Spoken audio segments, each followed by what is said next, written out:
आवश्यकता है। उन्होंने साफ दिया, आपकी आवाज़ हमारी आवाज़ ज़्यादा है। हाँ सर बोलिए। हमारी आवाज़ जाएगी नहीं। अरे चुप भैया, ये मोबाइल किसका है? इन्फोर्समेंट डायरेक्टरेट ने 7 डेज़ का रिमांड के लिए प्रे किया था।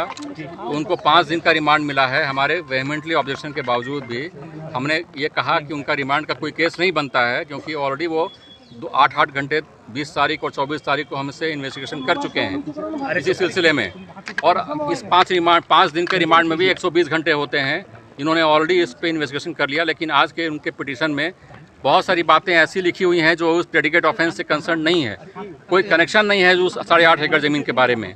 फिर भी वो जो डिफरेंट चैट्स हैं, जो पिछले दूसरे किसी अन्य लोगों के साथ चैट हैं, जो ज़मीन के कागज़ से कोई संबंध नहीं रखते हैं, उसका हवाला देते हुए उन्होंने फर्दर रिमांड के लिए प्रे किया था, जो हमारा समझना है कि बिल्कुल ही गलत है और ये रिमांड नहीं होना चाहिए था। लेकिन कोर्ट ने आदेश किया है, हम लोग इस पर देखते हैं, समझते हैं। ट्रांसफर पोस्टिंग की बात मामला सामने आया। ट्रांसफर पोस्टिंग का मैटर नहीं है, क्योंकि प्रेडिकेट ऑफेंस जो भानु प्रताप प्रसाद का जो केस है शेड्यूल्ड ऑफेंस का, वो सिर्फ ज़मीन के कागजात में हेरा फेरी के ही संबंधित है।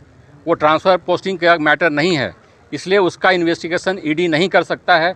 ये हम बार बार कह रहे हैं। और मनी लॉन्ड्रिंग का मैटर नहीं बनता है, फिर भी यह रिमांड की आवश्यकता नहीं है। फिर भी उन्होंने ज़बरदस्ती हमें चाहते हैं कि हम रिमांड पे रहें, ईडी के कस्टडी में रहें। और इलेक्शन समय आप लोगों ने अपनी परेशानी भी बताई कि ईडी कोर्ट में रहने, हमने ये भी कहा कि वो हमारे सूर्य की रोशनी नहीं मिलती है, बेसमेंट में रखा गया है, उस कमरे में कोई विंडो नहीं है और पाइप के थ्रू उसमें हवा आता है। इसकी सारी बातें हमने कहा और आर्म गार्ड्स के थ्रू 24 घंटे हमारे पास निगरानी होती है, हमारे सोते समय भी होती है। ये सारी बातों को हमने कोर्ट के समक्ष रखा है। Thank you sir.